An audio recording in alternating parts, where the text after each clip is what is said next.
സുഹൃത്തുക്കളെ നമസ്കാരം.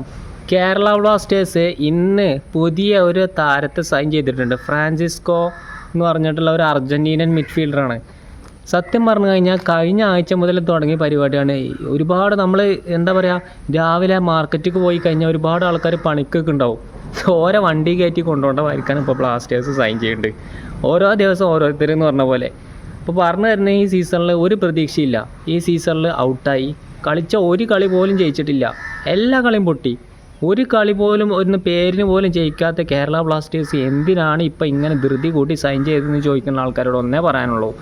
കേരള ബ്ലാസ്റ്റേഴ്സ് എങ്ങനെയെങ്കിലും ആ റെലഗേഷൻ ലാസ്റ്റ് സ്ഥാനത്തുള്ള ബ്ലാസ്റ്റേഴ്സ് ആ ലാസ്റ്റ് സ്ഥാനത്ത് നിന്ന് എങ്ങനെയെങ്കിലും ഒന്ന് രക്ഷപ്പെടാൻ വേണ്ടിയിട്ടാണ് ഇപ്പോൾ ഈ തട്ടിക്കൂട്ട് സൈനിങ്ങും കാര്യങ്ങളൊക്കെ നടന്നു. ഇപ്പോൾ ഇന്ന് വന്ന പ്ലെയർ അർജൻറ്റീനൻ മിഡ്ഫീൽഡറാണ്. കഴിഞ്ഞ സീസണിൽ 14 മാച്ചിൽ 7 മാച്ചോളം സ്റ്റാർട്ടിംഗ് ലെവലിൽ ഇറങ്ങിയിട്ടുണ്ട്. അതിൽ ഒരു ഗോളും ഒരു അസിസ്റ്റും.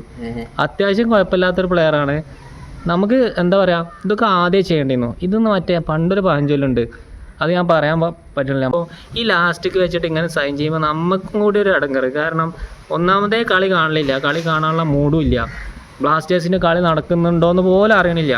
കാരണം അത്രയും മൈൻഡ് ഔട്ടായി ബ്ലാസ്റ്റേഴ്സിൻ്റെ കളി കണ്ടിട്ട്. എന്താണ് ഈ കളി? പേരിനൊരു കളിയെങ്കിലും പോലും ജയിക്കണില്ല. ഡൽഹിനേറ്റ് പോലും തോറ്റു. അങ്ങനെ നിൽക്കുന്ന ബ്ലാസ്റ്റേഴ്സാണ് ഇപ്പോൾ സൈൻ ചെയ്യേണ്ടത്. രണ്ടാമത്തെ സൈനിങ് അർജൻറ്റീനൻ മിഡ്ഫീൽഡർ. കുഴപ്പമില്ല, നല്ല സൈനിങ്ങാണ്. റെലഗേഷൻ ഒന്ന് രക്ഷപ്പെടട്ടെ. ഇനിയിപ്പോൾ ബ്ലാസ്റ്റേഴ്സ് ലാസ്റ്റ് സ്ഥാനത്തായിട്ട് അടുത്ത സീസണിൽ ഐ ലീഗൊക്കെ പോയി കഴിഞ്ഞാൽ ഭയങ്കര ബുദ്ധിമുട്ടല്ലേ. എന്തായാലും എല്ലാ സീസണും ഒരേപോലെ ആവില്ലല്ലോ. അടുത്ത സീസണെങ്കിലും ബ്ലാസ്റ്റേഴ്സ് നല്ല രീതിയിൽ കളിക്കട്ടെ. പിന്നെന്ന് പറയാനുള്ളതെന്ന് വെച്ചാൽ അടുത്ത സീസണിക്ക് ടീം ബിൽഡാക്കിയിട്ട് പ്ലെയേഴ്സിനെ സൈൻ ചെയ്യുമെന്നല്ല കേട്ടോ. അതിലാരും തെറ്റിദ്ധരിക്കൊന്നും വേണ്ട. കാരണം എന്താ, ഇന്നിപ്പോൾ ഈ സൈൻ ചെയ്ത ഫ്രാൻസിസ്കോ എന്ന് പറഞ്ഞിട്ടുള്ള പ്ലെയർ ഈ ഓരോ കോൺട്രാക്റ്റ് ഈ സീസണോട് അവസാനിക്കും. അടുത്ത സീസണിൽ ടീമിലുണ്ടാവില്ല.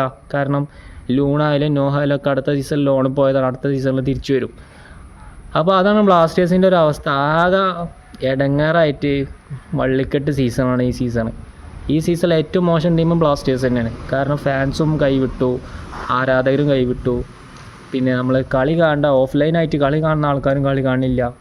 ബ്ലാസ്റ്റേഴ്സ് അങ്ങനെ ഒരു മോശം അവസ്ഥയിലൂടെയാണ് കടന്നു പോകുന്നത്. അപ്പോൾ അങ്ങനെയുള്ളൊരവസ്ഥയിൽ ഫാൻസിനൊക്കെ തിരിച്ച് കൊണ്ടുവരാനുള്ള ഒരു മാനേജ്മെൻറ്റിൻ്റെ ഒരു അടവാകും ഈ സൈനിങ്ങും കാര്യങ്ങളൊക്കെ. അല്ലെങ്കിൽ റെലഗേഷൻ ലാസ്റ്റ് സ്ഥാനത്ത് നിന്ന് എങ്ങനെയെങ്കിലും ബ്ലാസ്റ്റേഴ്സിനെ രക്ഷിച്ചിട്ട് ഈ ഒരു പിന്നെ ഇനിയും ഉള്ള കളിയൊക്കെ തോറ്റു കഴിഞ്ഞുള്ള അവസ്ഥ എന്താ അറിയോ, ഐ ലീഗാണ് പോകേണ്ടി വരും. അല്ല, ഐ ലീഗിനെ കുറ്റം പറയല്ല. ഐ ലീഗിൽ നിന്ന് വന്ന ടീംസുകൾ വരെ ബ്ലാസ്റ്റേഴ്സിനെ തോൽപ്പിക്കുന്ന ഒരു അവസ്ഥയാണ് ഇപ്പോൾ കാണുന്നത്. ഏതായാലും ബ്ലാസ്റ്റേഴ്സ് ഇനി വരാൻ പോകുന്ന കളികളിൽ നല്ല കളി കളിക്കട്ടെ എന്ന് മാത്രമേ പറയാനുള്ളൂ. നല്ല പെർഫോമൻസ് കാഴ്ചവെക്കട്ടെ. അല്ലാതെ നമുക്കൊന്നും പറയാനല്ലോ. ഏതായാലും കളി കാണാനുള്ള മൂഡേ ഈ സീസണിലില്ല. ഈ സീസൺ തുടങ്ങുന്നതിന് മുമ്പ് നമ്മൾ പറഞ്ഞിരുന്നു കപ്പ് എന്തായാലും ഉണ്ടാകും. പക്ഷേ ഇപ്പോൾ എങ്ങനെയെങ്കിലും ലാസ്റ്റ് സ്ഥാനത്ത് നിന്ന് കയറി കിട്ടിയാൽ മതി എന്നുള്ള അവസ്ഥയിലേക്ക് എത്തി. അതാണ് വരാൻ പോകുന്ന കാര്യങ്ങൾ നമുക്കൊന്നും പ്രെഡിക്റ്റ് ചെയ്യാൻ പറ്റില്ല. എന്താ സംഭവിക്കുക, ഇനിയിപ്പോൾ അടുത്ത സീസണിൽ എന്താ സംഭവിക്കുക നമുക്ക് പറയാൻ പറ്റുമോ? ഒന്നുമില്ല. ഏതായാലും നല്ല കാര്യങ്ങൾ സംഭവിക്കട്ടെ, അത്രേ പറയാനുള്ളൂ. ഓക്കെ.